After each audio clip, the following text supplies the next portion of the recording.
that's generally about minor maintenance, so light bulbs, smoke alarms, batteries. I mean, sometimes there's going to be light bulbs which are just in completely inaccessible areas, so I don't think there'll be an expectation for you to do that. Safety checks on the electrical equipment you own. If you bring in something, you can't expect a landlord to do a check or a pat test on that to make sure it's safe. That will be your responsibility. Keeping your home reasonably clean. Obviously, that does have an impact on how quickly things wear out. So you should be trying to keep it clean because obviously at some point you may be moving on, somebody else is going to take it. Fixed appliances and furniture your own. Again, that will be your responsibility. Obviously, with some furniture, we'll go on to that later, if the landlord's provided it, they will need to make sure it complies with certain regulations for combustibility. Any damage caused by you, your family or guests. So just because if you damage something, you can't just turn to your landlord and say, oops, sorry about that, I broke the wash hand basin, can you fix it? Really, and that's why sometimes there's also that recommendation about making sure you have insurance in place to cover some of these eventualities. And more importantly is if there are repairs that need to be made, is making sure that you allow access for repairs. Now, that doesn't mean that you should just open the doors to your landlord. It needs to be at reasonable times. They need to give you 24 hours written notice. And if not convenient to you, you can suggest an alternative time. Often not, it very much depends on what the issue is and how urgent it is for you. So you've got a problem. Let's have a think about some of the do's and don'ts. So what's really important is do report to your landlord as soon as possible. So you can do that by phone. A lot of people will be using smartphones, text, emails, or even still the good old days of letter. But if you do report by phone first, do make sure you follow that up in writing and even bounce back to the landlord anything that they said in response to you when you reported that. And what should you include in that? What was the repair issue or repair issues if there's multiple items? And if you had called them, just remind them when you did call them so that you've got that start date of when you first made that representation to them. Also important to ask your landlord for a timescale of when they're going to expect to get that repair completed. And obviously that's going to be vary for something that's from the very simple broken seat, although I'm sure there's lots of landlords that can make that a long drawn out complicated matter, to if the boiler breaks down and they need to get a new boiler installed. But always try to get a timescale from them, and generally you want to give them say 14 days to get back to you to let you know what they're planning to do to rectify that moving forward. Obviously, what do we call urgent? It will vary from everyone, but I would say the majority is going to be about broken boiler, particularly if it's in the middle of winter or if it provides your only source of hot water, defective toilets, lack of running water or electricity supply, all key things that can really have an impact on your health and safety. So what don't you do? Don't stop paying your rent. And that's really important. Although it might seem as a way to lever the landlord to do the works, you don't have an automatic right to stop paying rent, even if your health is at risk, the boiler or toilet are broken, or repairs are taking too long. Your landlord can take steps to evict you for withholding your rent. So it's really important to make sure you maintain that. What you could do, and depending on your relationship with your landlord, you could ask for a rent reduction if your everyday living has been disrupted due to repair work because of the disrepair. It's not automatic, but you could negotiate with them. So you've sent that first letter, email, you've not had a response. What should you do? Well, I think what's really important is the reason why we're setting this all out and recording your contact with your landlord is potentially if you have to take further, more serious action moving forward. So what we would recommend is send another email or text or letter to your landlord remind them, I reported this at such and such a date. And now you want to start mentioning what the impact has been on your physical or mental health. And this is really important to say your failure to get the boiler working is really having an impact on me getting ready, getting clean for work and things like that. It really is important. Again, give them a reasonable time period for landlord to respond. Again, what is reasonable? Again, would suggest maybe 7 days, 14 days, but it really depends on whether you consider it really urgent. And what you might want to do at this stage is say you may want to mention it, you're going to refer it to your local council if no response.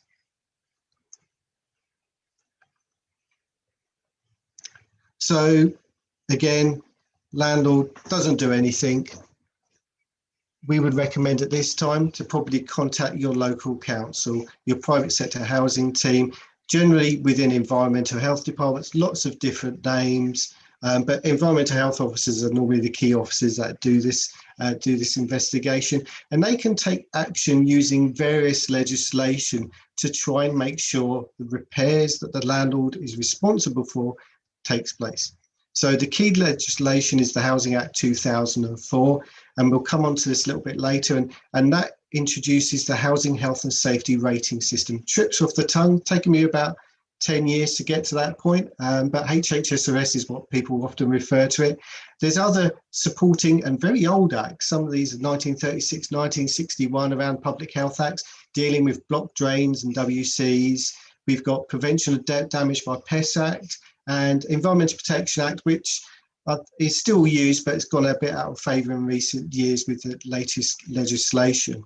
So let's look at, I'm not covering anything to do about houses of multiple occupation today. My colleague Paul's going to cover a bit about licensing and that. So let's move on to the next slide. So a bit more about the HHSRS. So this is a risk-based tool used by councils to identify potential hazards to health and safety. There's actually 29 hazards they will consider when they come round to your property to do an assessment.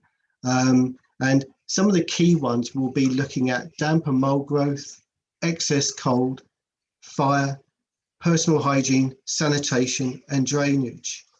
And part of that assessment will be determining, is there an increase of the likelihood of a harmful occurrence over the next 12 months if nothing was done about the particular hazard? So other hazards could be a trip on the floor, falls between levels. So if there's damaged carpet or things like that, you could trip over that, or if there's a broken step. And then the second element of it is there an increase of severity of harm? It's actually quite a complex thing to get your head around. And at the moment, there's a piece of work by the government to review the HHSRS. It's been in place now since 2004, and they're trying to see whether they can make it more user-friendly for both landlords and tenants to try and understand how we use this key power moving forward.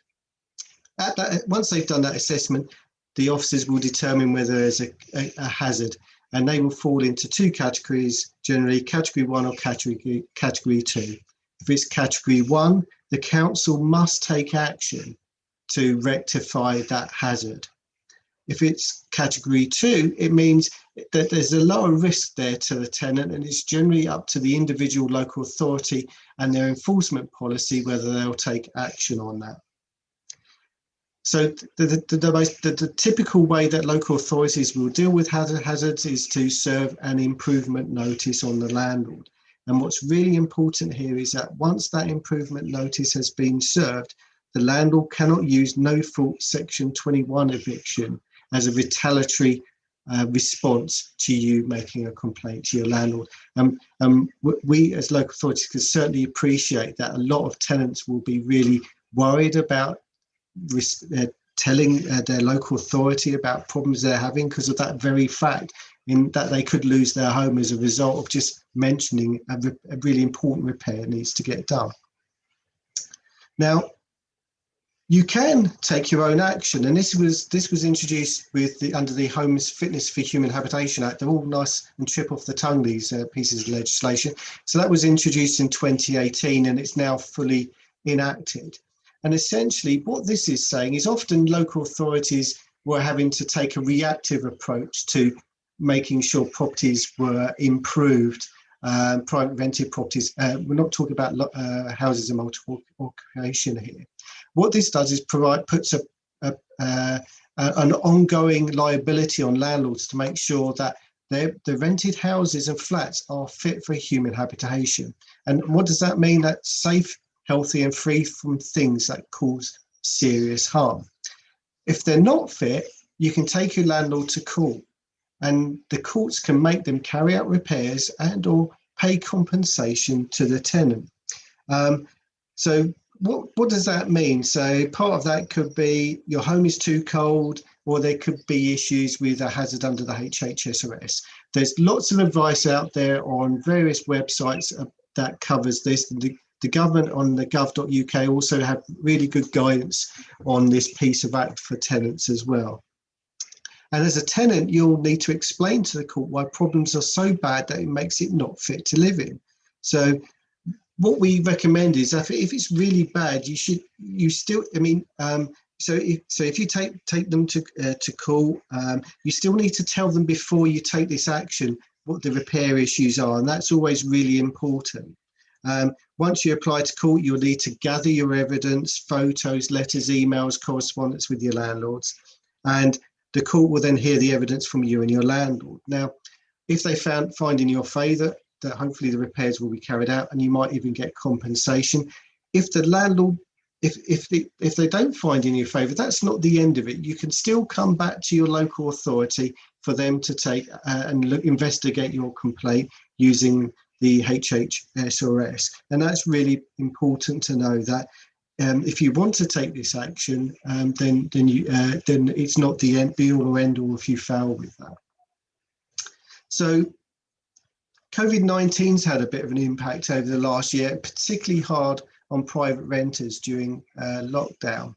And what that has meant is where this repair comes along, works are taking longer due to issues with getting materials and contractors. Now, the gov.uk again provides very specific guidance for landlords and tenants regarding carrying out repairs safely during the recent lockdown and ongoing issues.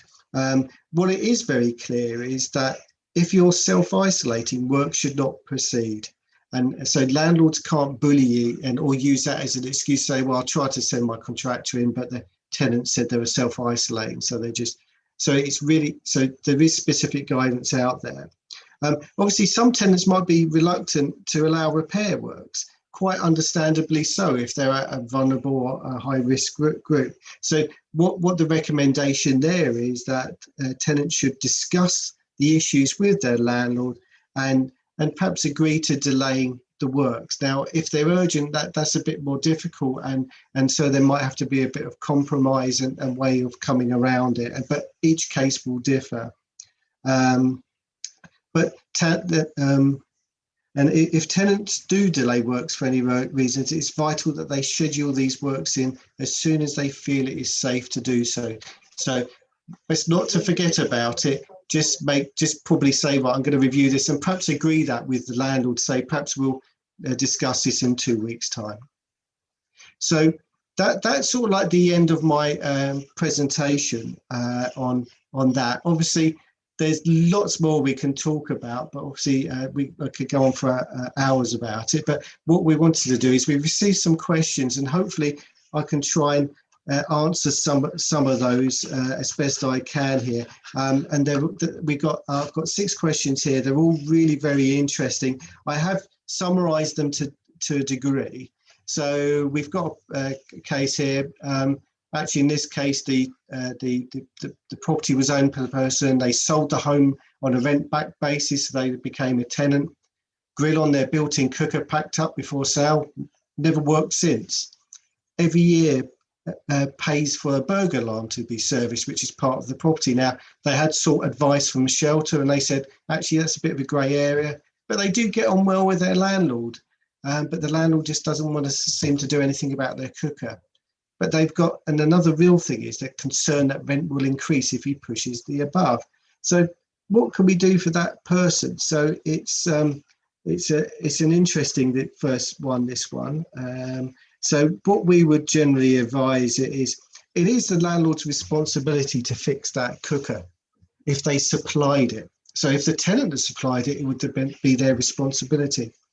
And we can take action under HHS arrest for that because there's a lack of cooking facilities. But it will be a low risk hazard.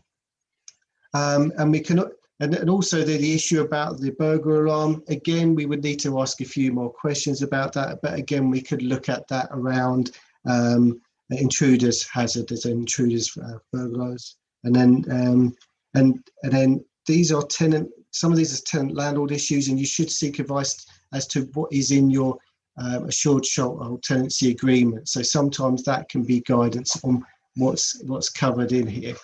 So that's question one. Question two, what if you feel something needs repairing and the landlord disagrees? So in this example, the tenant was saying the front step is starting to give way.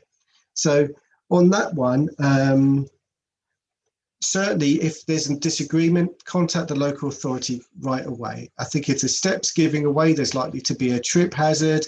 And we think about people, what happens if there's somebody that's elderly or vulnerable, or any visitors to that property, they could trip, fall, and they could injure themselves. So we would look to take action against the landlord. And we will also, and as if you may remember, it's about thinking what could happen over the next 12 months. Are landlords responsible for replacing equipment, sorting a problem?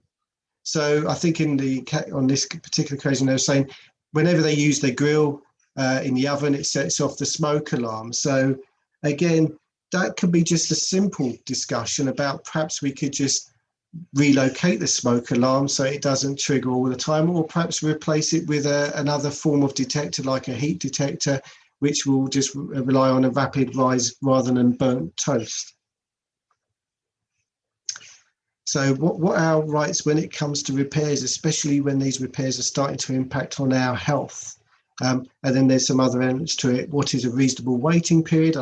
We covered that earlier. And can we tell them we're going to get the repairs done ourselves and bill them? And what is deemed as a reasonable standard with any work done? So there's no quick answer to all of these, and it really does depend on the specific case and what the nature of the repairs are. If you feel that it's a hazard, and there is good guidance out there about what hazards will look like under those 29 hazards, contact the local authority. If there's issues around unfair contract terms if you signed your contract and it seems to say you're responsible for everything, that might be an unfair contract term, which we might be able to look into, say, well, actually, even though the landlord's put it in your contract, it doesn't necessarily mean it's enforceable by them, and actually it was unfair in the first place. And then we've got, so when we're looking at management, maintenance, repair standards, they vary across the private renting sector. There are best practice documents around that. And there might be some, there is a local, I'm not looking at the right question here, sorry about this. There's quite a long question, some of these, I'm afraid. So actually, I might have zipped on to the next question. Sorry about that. Bear with me a minute, I'm just going to zoom up. Oh. Sorry, bear with me, right? Oh, here we go, page 3. Yeah, I'll move on to the next one. Sorry, I will provide stuff later if it's helpful. I think the next question is just the first section. If a landlord doesn't provide hot water for months, is there any way to have the rent reduced by way of compensation? Well, we covered that earlier. There's no automatic access to that compensation. So we could look at two ways. You could negotiate with your landlord because they failed to provide you with hot water, or you could take action under the Homes Fitness for Human Habitation Act, where you could say, look, this is a clear hazard. My property's unfit. I've got no hot water. I want the landlord to get it right, and I feel I'm due some compensation as a result of that. So that's certainly the advice we would go there. And again, if you need any support, we can certainly help you with getting it fixed, but not necessarily the compensation, but we can provide advice.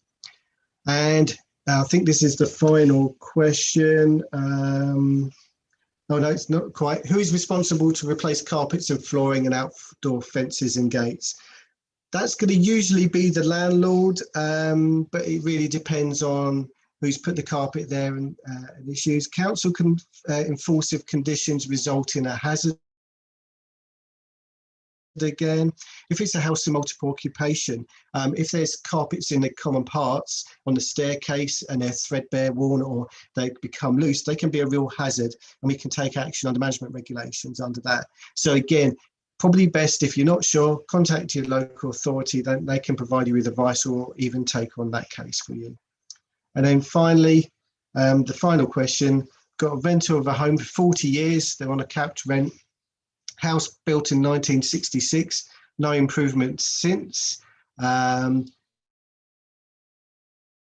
Lots of issues there with probably long worn out old appliances, units, and other issues. What rights do I get to get the repairs all done? I think in something like this, you would automatically say you need to contact the local authority. There's a lot there. The landlord's not doing anything about it. There's multiple hazards there. And they can take action. I mean, you could seek action under the Homes Fitness for Habitation Act, and it's completely up to the tenant on that fact. Hopefully that's been useful, and I'm sure there's probably some other questions around that. Yeah, no, thanks, Darren. That was very informative. People got a lot of information there, and you can see that there's questions in the Q&A and in the chat, which we'll come to after Paul has done his presentation. So Paul Mishkin, he's now going to speak to you about the difference that licensing can make to the quality of your home and how that helps raise standards. So Paul, over to you. Yeah, thank you. And thank you for inviting me to speak. So I'm going to give a brief overview of property licensing, which sort of works hand in some respects with what Darren has just gone through. Next slide, please. So there are three types of property license under the Housing Act 2004. There's what's called mandatory HMO licensing. So an HMO is a property occupied by unrelated households. So if you're not related by marriage or birth, or you're in a couple or relationship, then you're a different household. So even if you're friends with someone, if you're not related to them, you're a different household. And generally, if you're sharing some sort of facility such as a bath or kitchen. And then there's a very similar licensing scheme called additional HMO licensing, and that's more or less the same, but just with fewer occupants in the HMO. And then the final type of scheme is called selective licensing, and this is for single family properties, so people in a couple, a family, or if you're just living in a property by yourself. So next slide, please. So it's worth going through the aims of property licensing. I think we skipped one. Thanks. So the overall aim is to regulate private landlords by getting the most appropriate person, usually the owner or the landlord, sometimes the agent, to apply for a license for each property. So it's a license for the property. It's not a license for the landlord as such. It's a per property license. So if they've got 10 properties, then they'll need to apply for 10 licenses.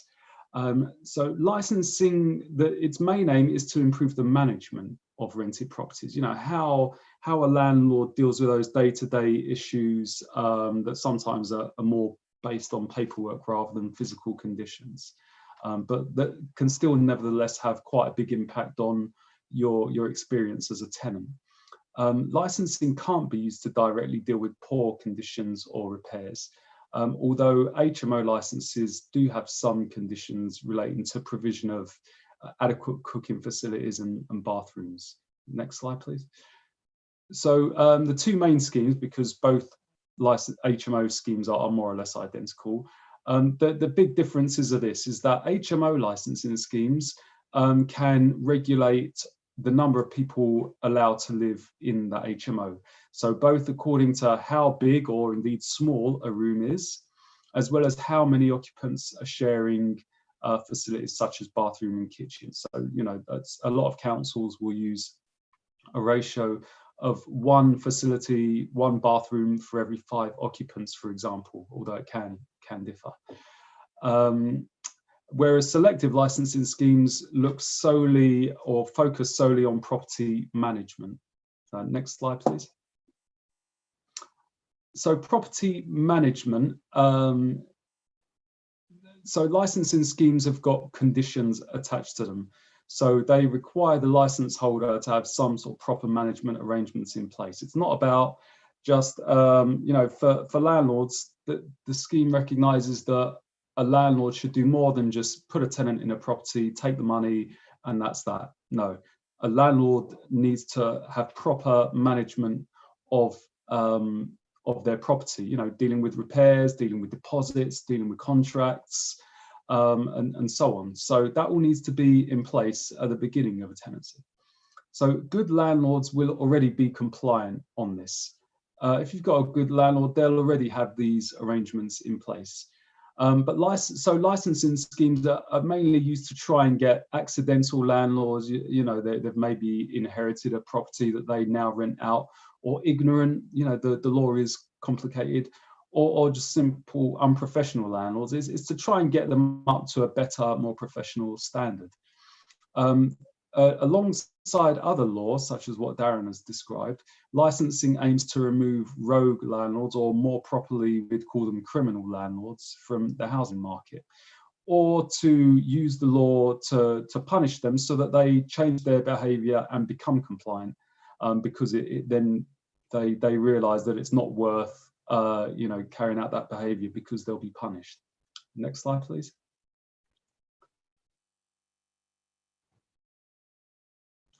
And so I've mentioned conditions on a licence. So typically the council can require these documents to be provided under the conditions of a licence. So a copy of any tenancy agreements issued, deposit protection certificates, tenant references, property inspection records. So that means that we require landlords to go around their properties and actually, you know, do proactive checks to make sure that the property is in good repair. And keep written records of that. Pest control treatment records, gas safety certificate, electrical test certificate, and in appropriate places, fire alarm and emergency lighting test certificates. So although these are what we'd call management documents, you can see that quite a few of them have got a direct impact on you know, your health and safety when living in a property. Is the gas properly plumbed in and safe to use? Are the electrics safe, and so on. And next slide, please.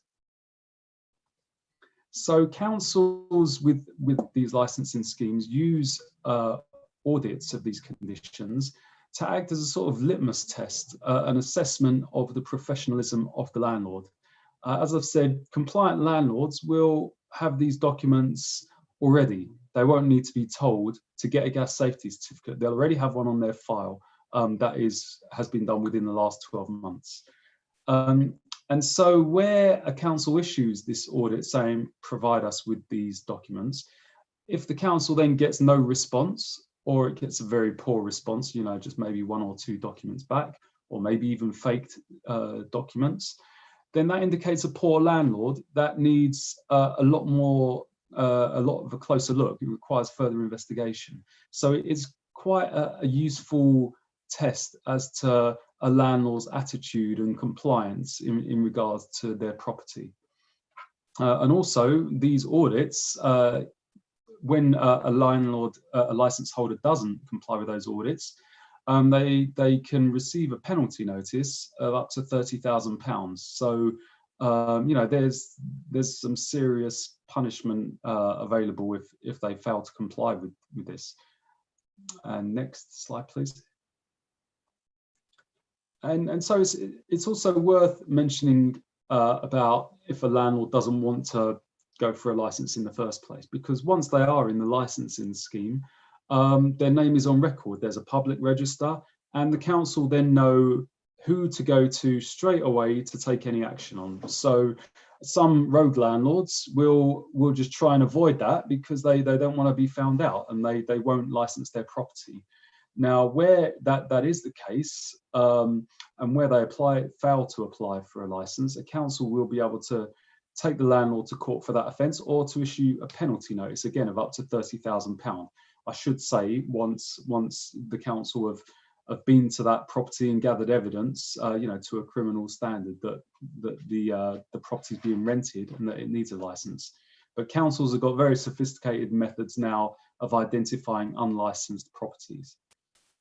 If that is the case, that it's proven that the offence has been shown to exist, that they didn't apply for a licence where they needed to, then the tenants in that property will be eligible to apply for what's called a rent repayment order for up to 12 months of the rent paid whilst their property was not licensed. As an aside, I should also say that rent repayment orders are also available for other offences that your landlord may commit. So they're a really strong tool, and they really give tenants quite a bit of power in terms of holding their landlord to account. 12 months rent can, run into the thousands of pounds, of course, so it's not insignificant. These applications for rent repayment orders go to what's called the first tier tribunal. So it's not a court, but it's a housing tribunal.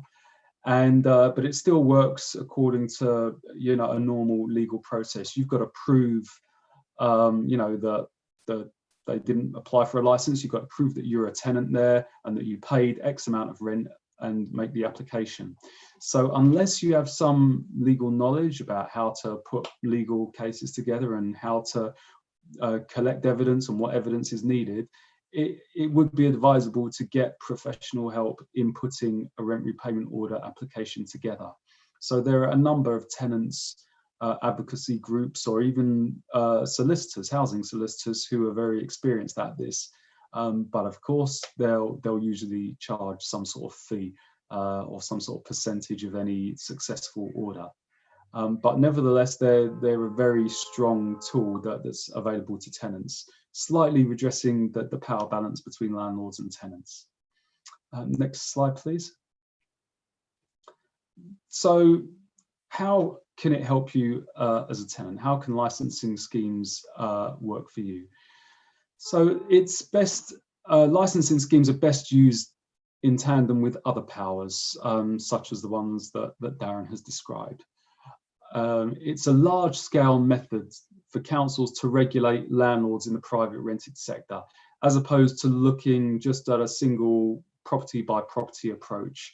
So although the licenses are issued on a property-by-property case, it looks at the whole district as a whole, or whichever area is subject to the licensing, and gets all of the relevant landlords into that scheme. So it's a very large-scale way of regulating, private landlords in an area. It focuses on property management, not necessarily the condition of the property. So the council will have to issue a property license even if there's disrepair in a property, which kind of seems a bit perverse, but it's about getting landlords into this legal regime, into this system. And once they're in that system, there's a lot more extra powers that the council and tenants have to then take action against their landlords. And also, as it tends to focus on property management, obviously the idea is that it can drive up professionalism in landlords and management. So usually a good manager won't let their property fall into disrepair, and they will be responsive to their tenants. They want their tenants there for a long time. They want their tenant to look after their property, and good managers will recognise that. Obviously, there's the other end of the scale where landlords won't care at all about their tenants. Next slide, please. So the licensing scheme, or particularly for failure to license and failure to apply for a license, does give tenants these rent repayment order powers. So it's worth asking when you're looking for a new property to ask if it has a property license. But be aware that not every council runs all of the schemes. So if they say, well, no, I don't need one, they might well be correct. But your local council will be able to tell you which particular licensing schemes apply in the area you're looking. If you live in a property that does have a license, then be aware that the landlord will have all of those conditions attached to it to do with management, to make sure they've issued proper written tenancy agreement, protected your deposit in the right way, made sure the gas appliances are tested, and so on. And so when tenants do come to the council to ask for help with disrepair issues, the council might start by asking the landlord to supply these documents to check on any repairs required.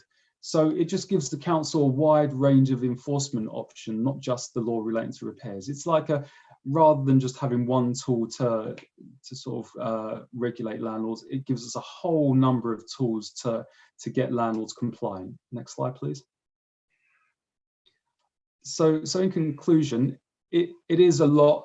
Licensing is a very good way for councils to regulate landlords in their district. It is mainly between the council and the landlord.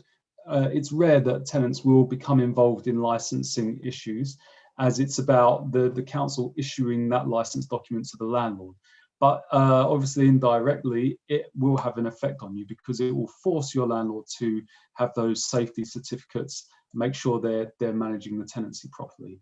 So, and also when used with other powers, it gives councils this whole range of tools, which, like I say, are clearly more effective than just using one particular type of approach. As with most housing law, it's not quick. You're not going to get a result within a week, but the outcomes can be significant for tenants. And just to remember that, private sector housing teams, environmental health teams within your council are there to help you and support you. But be aware that there are different schemes across different councils. So you will need to ask the council in your local area what schemes they operate and how they can help you. Okay, thank you. Great, thank you, Paula and Darren, both excellent presentations. Now there are questions in the Q&A and the questions in the chat. Darren has been answering questions after his presentation, and I'm sure Paul and Darren will keep an eye on that. And I'm now going to go through and ask a few questions of Paul and Darren that have come through. And Farida wants to come through and talk to us directly, but I'll bring you in, Farida, just in a second. Irina asks, if a repair is needed, is it always the landlord's responsibility, or are there circumstances in which the landlord can absolve themselves of responsibility? I suppose that comes back to my presentation. So I think if it's something that the tenant brought in and it's a part of not for the fixture and fittings, then it will be their responsibility for it. I think the majority of things will be the responsibility of the landlord. But again, sometimes it's what you need to check the agreement that you signed with the landlord when you moved in, because they might have included extra terms in there. There's lots of sham tenancy agreements out there, people signing what they think are licenses, but are actually assured short hold tenancies, where landlords are telling you that you're responsible for everything, or there'll be penalties for if you don't do things. So it's really important to have a look at that, to check. But always, local authority, the councils are there to provide advice and help if you've got a question. Okay, I'm going to take a couple more, and then there's two people who want to come in and speak. I'm paraphrasing Jasmine's question, but essentially she feels that she's not getting anywhere with the letting agent, and that may lead to them not renewing the contract. So do renters complain to the council, as you both set out, with letting agents the same as landlords? Do you class them as the same? You want to go for that, Darren?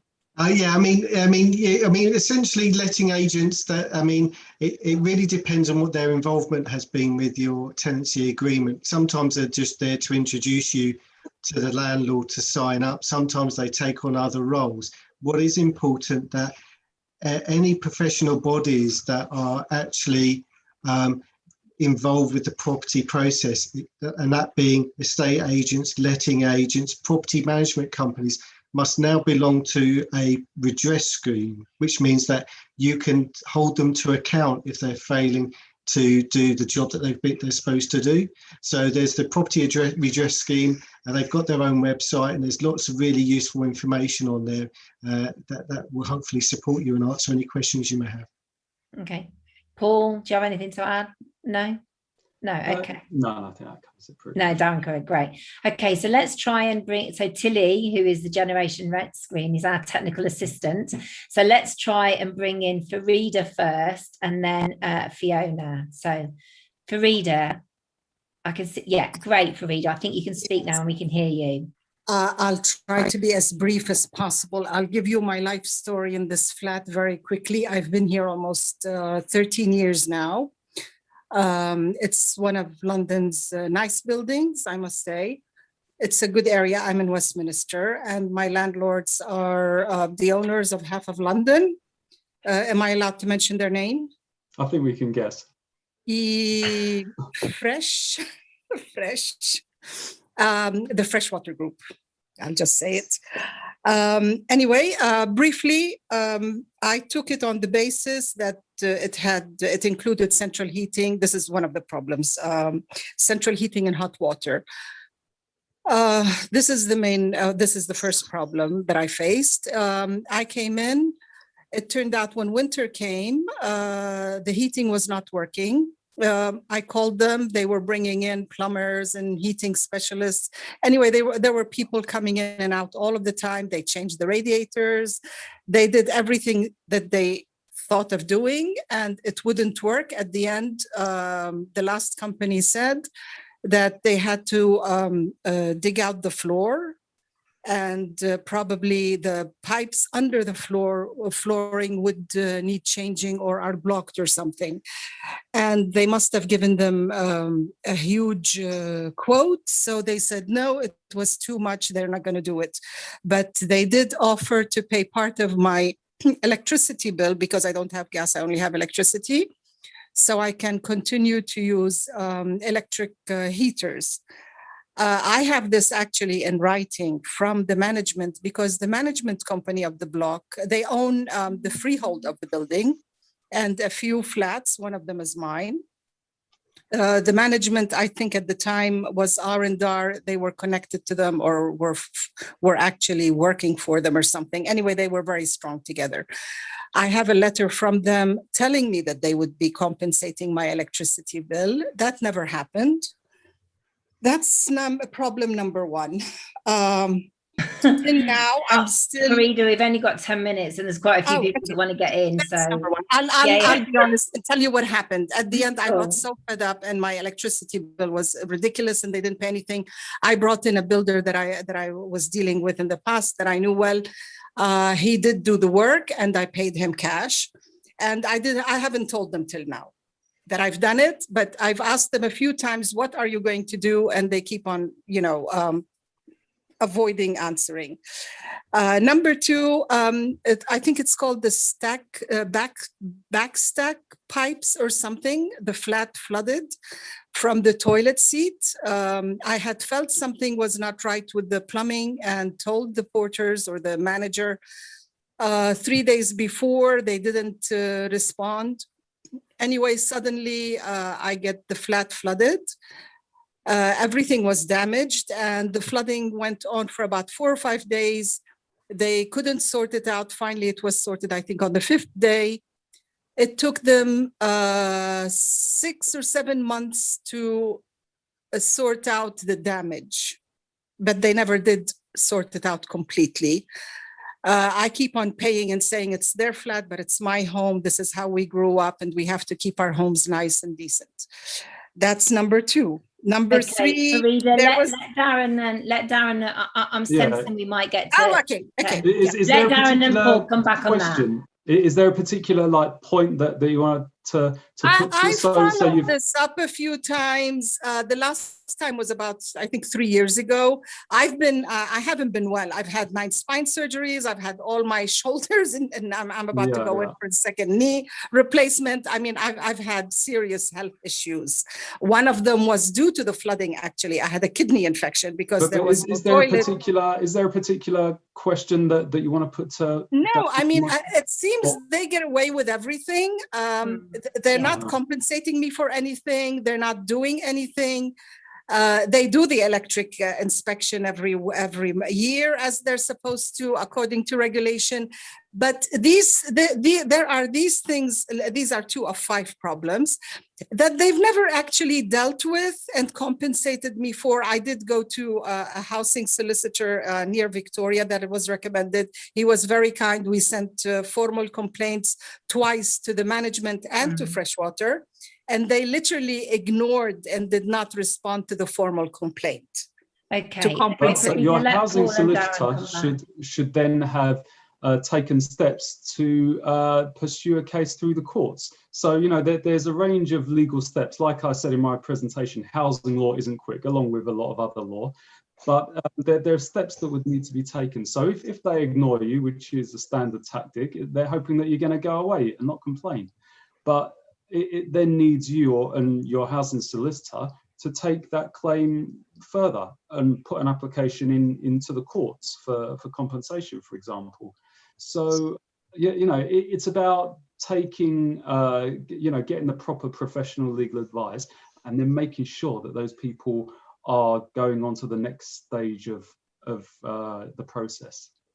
So it sounds like you may well need to nag your solicitor to take it further forward.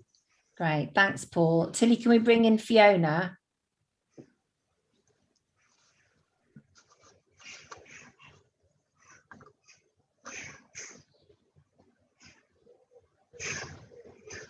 Fiona's still on mute. Yeah. Hello. Great. Can you hear me? Yeah, hello. Yeah, Fiona. we can hear Hi. you. Yeah. Hi. Couple of minutes, Fiona. Okay, very quick. My name's Fiona and I'm actually working on a tenant engagement project in Camden. We carried out a survey in Camden, and repairs are definitely the top issue in terms of lack of action, whether they're minor or major. Personally, and this is me personally in my personal capacity and nothing to do with Camden or other colleagues, I think there needs to be a change in legislation to drive performance, which is exactly the issue that Farida's talking about.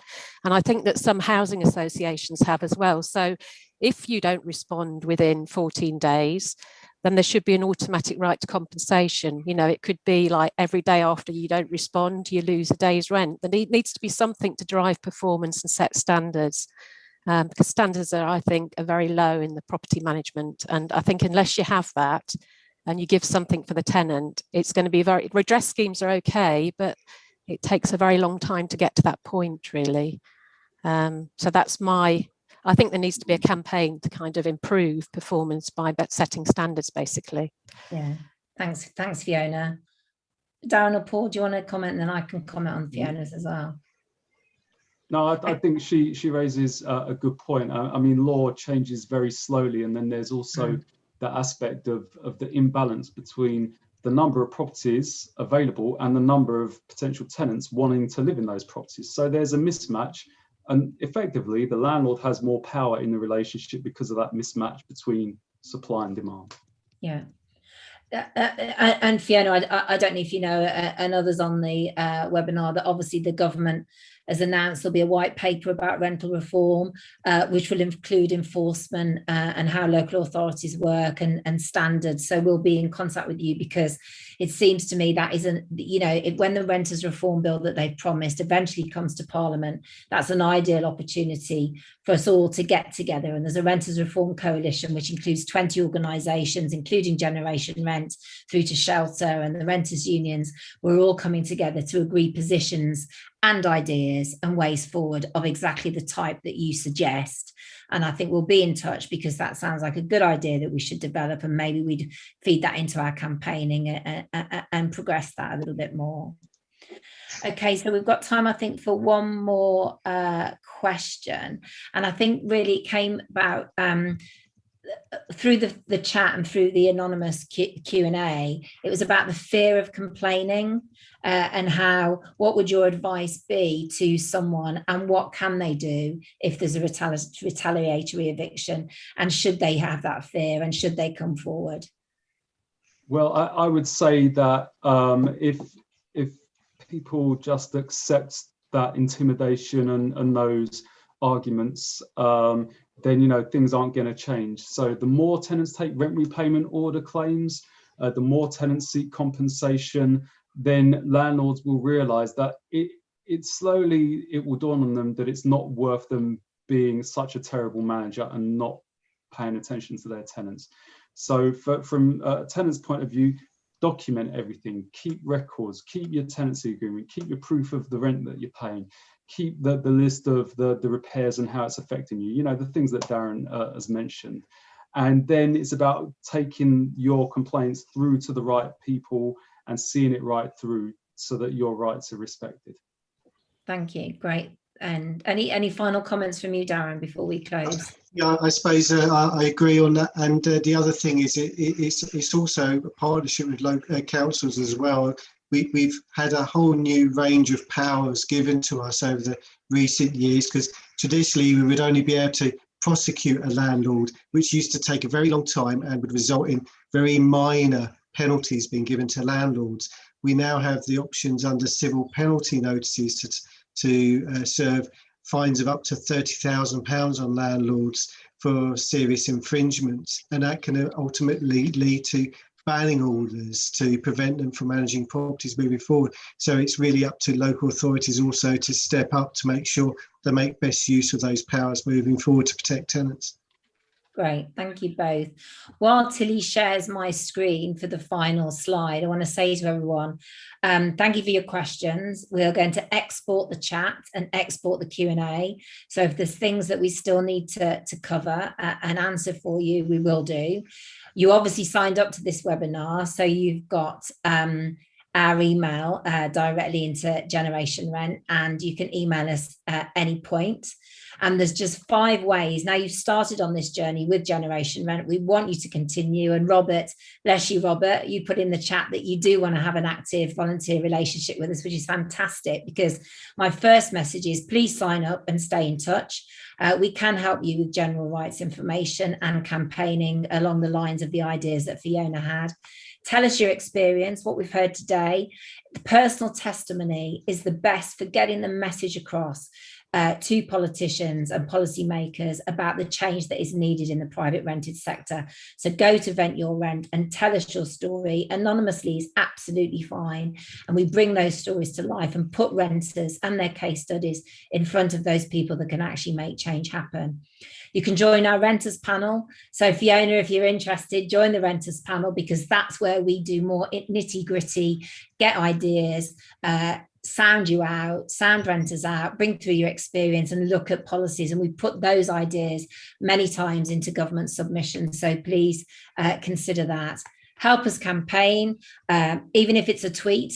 That's really helpful, and you can volunteer online at generationrent.org/volunteer. And I know that things have been so tough for renters, but we can't leave without a donation ask, because actually we have to raise for everything you do. So I'm sure that people on the call, because there has been so tough for renters over COVID, probably can't afford to donate, but anyone listening who can, please do that. So I'd just like to finally encourage you to sign up, encourage you to get involved, encourage you, as Darren and Paul have said, to contact your local council and to get information. I'd just finally like to thank you all for sticking with us for this hour, and a big thank you to Darren and Paul for their excellent presentations, and good night. Thank you. Thank you.